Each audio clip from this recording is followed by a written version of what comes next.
اور یحییٰ السلام کو اللہ نے اتنا بلند مقام عطا فرمایا. اللہ اکبر. ایک مرتبہ صحابہ گفتگو کر رہے ہیں کہ کس نبی کا سب سے اونچا مقام ہے.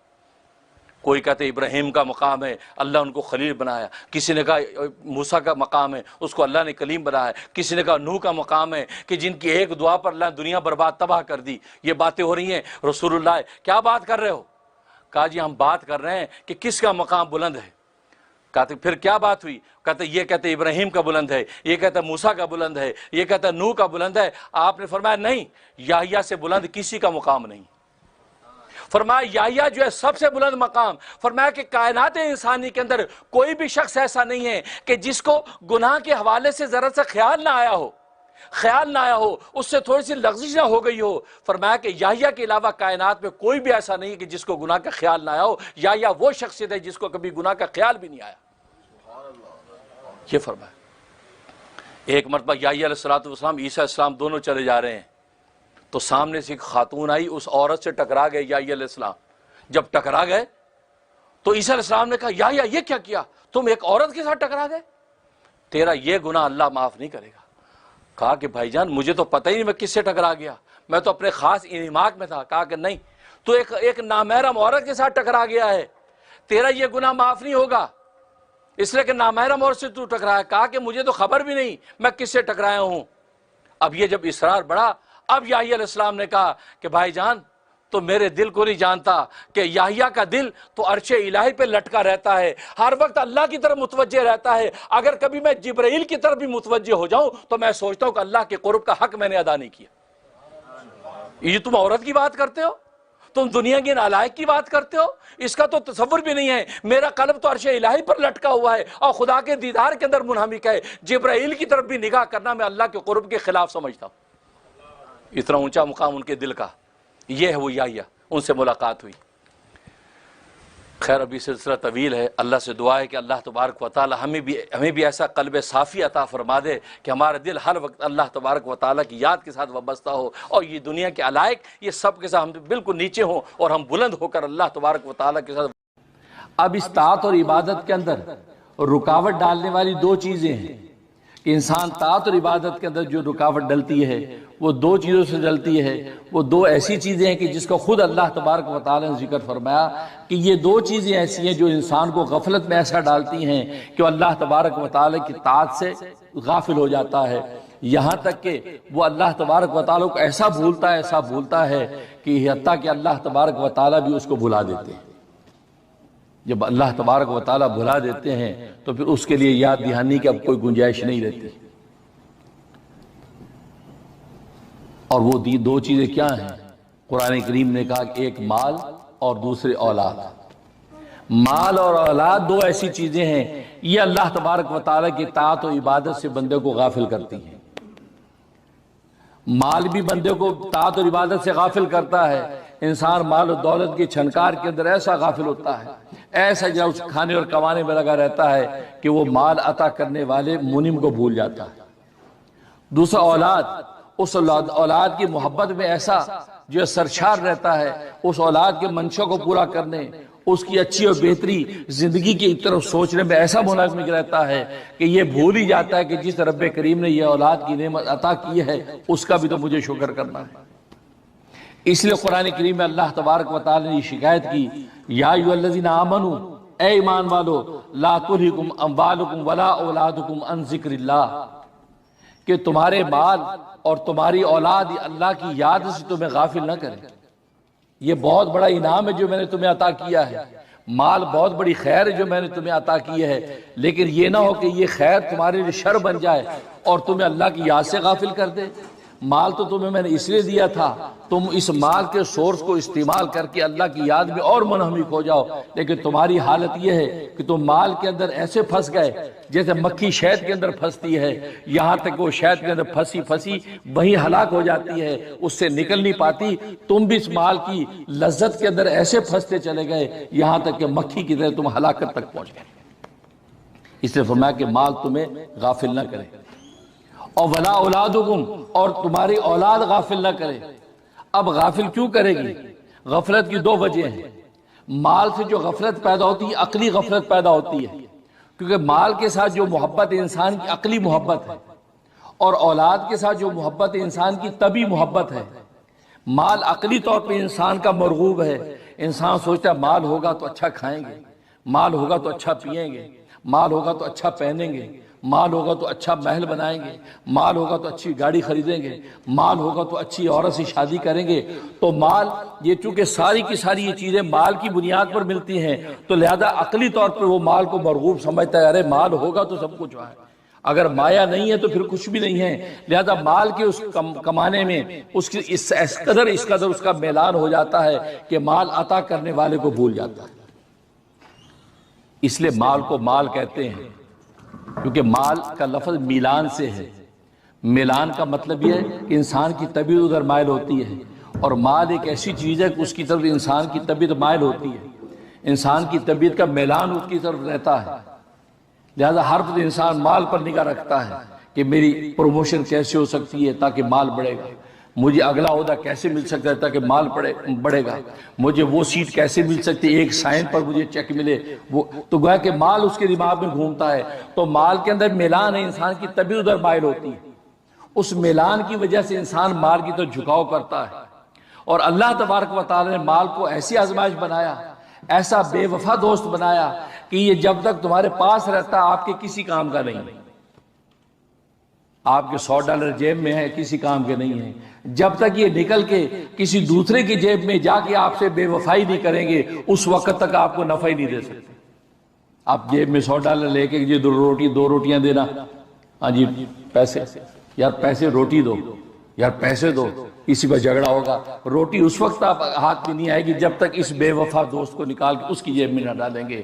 تو اس کی نیچر میں اللہ نے بے وفائی رکھی ہے، یہ آپ کے پاس خزانہ بن کے پڑا رہے، آپ کے کسی کام کا نہیں ہے۔ آپ بلینئر تو ہوں گے، ملینئر تو ہوں گے، لیکن ایک روٹی وہ مال آپ کو نہیں دلا سکتا جب تک یہ بے وفائی کر کے دوسرے کا نہیں ہو جاتا، اس وقت تک آپ کی کسی کام کا نہیں ہے۔ جب یہ دوست اتنا بے وفا ہے، اس کی گھٹی میں ہی جو اللہ تبارک و تعالیٰ نے بے وفائی رکھی ہے، اس سے محبت کرنا حماقت کے علاوہ کچھ نہیں۔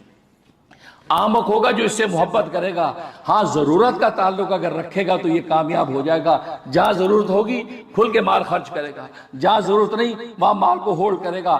بس ضرورت کا تعلق اس کے قائم رہے گا تو اللہ تبارک و تعالیٰ اس مال کو آپ کے لیے ایسا نافع بنائیں گے، اس مال کے ذریعے سے دنیا میں بیٹھ کے آپ جنت کو خرید لیں گے۔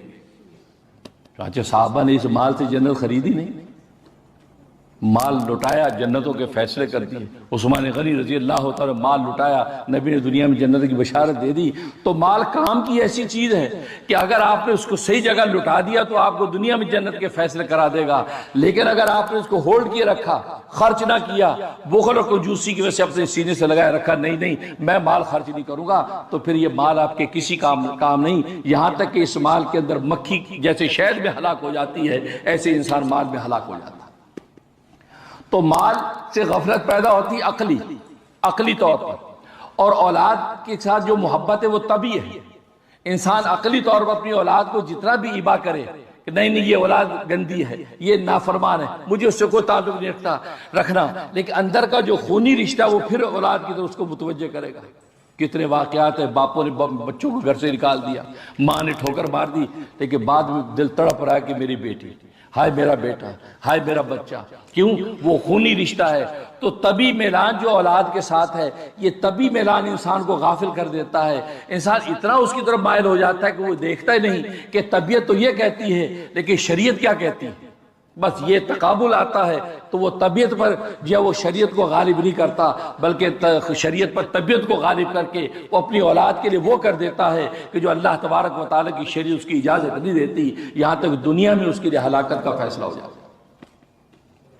تو گویا کہ یہ دو چیزیں ہیں جو اللہ کی اطاعت اور عبادت سے روکتی ہیں، ایک مال وہ اپنے عقلی میلان کی وجہ سے، اور دوسری اولاد اپنی طبی میلان کی وجہ سے وہ اللہ تبارک و تعالیٰ کی اطاعت سے روکتی ہے۔ جانتے کہ قسط وار ہم نے یہ سلسلہ شروع کر رکھا ہے کہ جس میں اولیاء اللہ کی صفات و اخلاق بتلاتے ہیں، اور اب تک تقریباً 45 اولیاء اللہ کے جو ہے صفات و اخلاق ذکر ہو گئے ہیں، اور آج 10ویں قسط ہے، اور ایک قسط میں ہم 5 اخلاق و صفات ذکر کرتے ہیں، تو آج 10ویں قسط ہے تو 5 اخلاق و صفات پر گفتگو کریں گے، اور یوں تقریباً جو 50 اخلاق و صفات اولیاء کاملین کے ہمارے سامنے آ جائیں گے، اور ظاہر ہے کہ ہمارے لیے بڑی مشعل راہ ہے۔ جہاں تک اولیاء اللہ کے اخلاق و صفات میں سے ایک صفت یہ ہے کہ یہ جو ہے اولیاء کاملین جو ہے وہ رقت قلب اور گریہ و بکا جو ہے ان پر طاری رہتا ہے، یعنی رقیق قلب ہوتے ہیں اور آہ و بکا اللہ تبارک و تعالیٰ کے لیے بہت کرتے ہیں، اور یہ اس لیے کرتے ہیں کہ یہ اللہ تبارک و تعالیٰ کے سامنے پیش ہونے سے ڈرتے ہیں، اور ان پر یہ خوف طاری رہتا ہے کہ جو ہم نے عبادات کی ہیں اور جو دنیا کے اندر جو اشیاء و اذکار کیے ہیں پتہ نہیں اللہ تبارک و تعالیٰ کے ہاں کیا قیمت لگے، اور کل اللہ کے سامنے جب پیش ہوں تو پتہ نہیں کس حال میں پیشی ہو کہ اللہ ہم سے راضی ہے یا ناراض ہے۔ بس یہ تصور باندھتے ہیں اور وہ رونے لگتے ہیں، اس قدر روتے ہیں کہ شب و روز رونے میں گزر جاتی ہے، دل ان کے نرم ہو جاتے ہیں اور آنکھوں سے آنسو جاری ہوتے ہیں، وہ کہ دل فگار ہوتا ہے اور آنکھیں اشکبار ہوتی ہیں۔ چنانچہ حضرت عمر فاروق رضی اللہ تعالیٰ عنہ کے بارے میں آتا ہے کہ وہ اتنا روتے تھے کہ ان کے جو گالوں کے اوپر 2 سیاہ لکیریں بن گئی تھی، مسلسل آنسو بہنے کی وجہ سے وہ کہ سیاہ لکیریں جو ہے وہ گالوں پہ بن گئی۔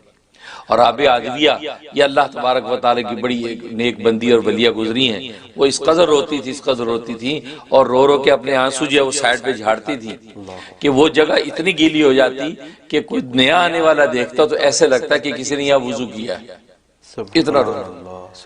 اور ظاہر کہ حدیث میں آتا ہے کہ اگر خوف خدا سے کوئی شخص رویا اور ایک آنسو جو مکھی کے سر کے برابر ہو اس کی آنکھ سے اگر ٹپک جائے تو اللہ تبارک و تعالیٰ اس آنسو سے اس کی جہنم کو بجھا دیتے ہیں۔ اور یہاں ان اولیاء کاملین کی حالت یہ ہے کہ اس قدر گریہ طاری ہے کہ وہ اللہ تبارک و تعالیٰ کی یاد میں اور اپنی ذات کو دیکھ کر جو روتے ہیں۔ تو یہ ان کے خاص وصف ہے کہ اولیاء کاملین کا دل نرم ہو جاتا ہے اور آنکھیں ان کی اشکبار رہتی ہیں اور ہر وقت اللہ تبارک و تعالیٰ کی یاد میں روتے ہیں، یہ ان کا ایک وصف۔ اور دوسرا ان کا وصف یہ کہ محاسبہ نفس کرتے ہیں، اپنے نفس کے محاسبے میں رہتے ہیں، کسی دوسرے پر جو ہے وہ تنقید کرنے کے بجائے، کسی دوسرے پر عیب اور نقص کی انگلی اٹھانے کے بجائے اپنے نفس کو دیکھتے ہیں، اپنے نفس کے محاسبے میں مبتلا رہتے ہیں، یہاں تک کہ وہ یہ دیکھتے ہیں کہ گناہوں میں ہنسنا تو دور کی بات ہے، خود اپنی طاعت کے اندر کوتاہی کا تصور کر کے جو ہے وہ اپنے جو اللہ کے سامنے شرمندہ رہتے ہیں۔ یعنی عام آدمی تو گناہوں کی حالت میں یہ ہنستا بستا نظر آتا ہے، اور یہ طاعت کی حالت میں بھی یہ ان کے اوپر فکر طاری رہتی ہے کہ پتہ نہیں اللہ تبارک و تعالیٰ کی ہماری عبادت کی کیا قیمت لگی ہے۔ تو اپنے نفس کے محاسبے کے اندر مبتلا رہتے ہیں، لہذا محاسبہ نفس جو ہے ان کو شب و روز جو کروٹ لینے نہیں دیتا، کوئی اقوال ہوں، افعال ہوں، احوال ہوں، اعمال ہوں، کسی بھی جو عمل و قول کے ظاہر کرنے سے پہلے اپنے نفس کا محاسبہ کرتے ہیں، اور اپنے نفس کو اس قابل نہیں پاتے کہ میں یہ بات کہوں، اس قابل نہیں پاتے کہ میں یہ قدم بڑھاؤں، بلکہ اپنے آپ کو کمتر سے کمتر سمجھتے چلے جاتے ہیں۔ لہٰذا اس محاسبہ نفس کے نتیجے میں وہ اسی فکر میں رہتے ہیں کہ کل کو اللہ تبارک و تعالیٰ کی پتہ نہیں کیا قیمت لگے گی، اور اپنے ایک ایک قول کی شب و روز جو ہے وہ اس کو پڑتال کرتے رہتے ہیں کہ یہ میں نے جو کام کیا اللہ اللہ کے رسول کے منشا کے مطابق تھا کہ نہیں۔ سونے سے پہلے اپنے پورے نفس کا محاسبہ کر کے سوتے ہیں تاکہ پتہ چلے کہ دن بھر کے اندر کیا کوتاہیاں ہوئیں، کیا غفلت ہوئیں، اور اللہ تبارک و تعالیٰ کے سامنے ہم کیا امید رکھیں۔ تو یہ محاسبہ نفس جو ہے یہ اس سے کبھی غافل نہیں ہوتے۔ اور تیسرا اس کے اندر یہ وصف یہ ہے کہ یہ طول عمل کو ترک کر دیتے ہیں، لمبی لمبی امیدیں نہیں باندھتے، یہاں تک کہ یہ اپنے ذاتی بڑے بڑے مکان نہیں بناتے، کیونکہ یہ سوچتے کہ ہمیں اگلے سانس کی بھی توقع نہیں ہے کہ اگلا سانس بھی آئے گا یا نہیں، یا جو سانس ہم نے اندر کھینچا تھا وہ سانس باہر نکلے گا یا نہیں۔ یعنی اس قدر یہ اپنی جو آخرت کا تصور باندھے رکھتے ہیں کہ وہ یہ کہتے ہیں کہ بس یہ کچا پکا گھر کوٹھا ہو جس پہ سر ڈھانپ لے انسان، اور خارجی جو انسان قدرتی آفات سے محفوظ رہے، اور بس اللہ تبارک و تعالیٰ کی بات میں لگا رہے۔ لہذا یہ تصور باندھ کے یہ طول عمل سے اعتراض کرتے ہیں کہ لمبی لمبی امیدیں نہیں باندھتے، اور یہ سوچتے ہیں کہ پتہ نہیں کب بلاوا آ جائے۔ یہاں تک کہ جب گفتگو کر رہے ہوتے ہیں ان کو یہ توقع نہیں ہوتی کہ یہ گفتگو سے میں فارغ ہوں۔